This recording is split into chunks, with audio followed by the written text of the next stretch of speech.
Now, after that, let's go sa mismong footer naman natin.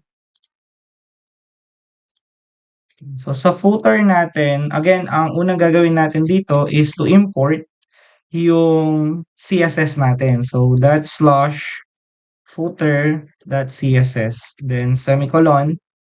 Then after nun, create tayo ng function natin. We will call it footer. Then opening and closing curly bracket. Then dito, ang gagawin natin is we'll import yung footer natin from that slash yung components slash yung sa footer na folder, and then yung file natin, then semicolon.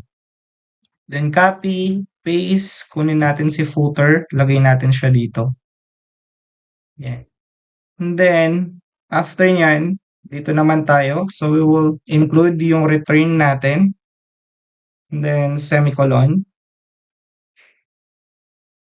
Then, sa baba nito, ilalagay natin yung export, default, footer, and semicolon. Yan. So, dito naman sa loob, ang gagawin natin dito is maglalagay tayo ng footer dito and class name.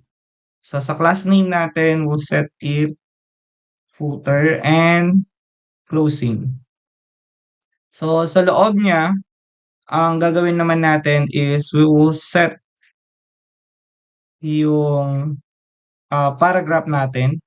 So, sa paragraph ay meron tayong 2026. Yan, next gen coder AI. Yan. So, after nyan, closing ng footer natin,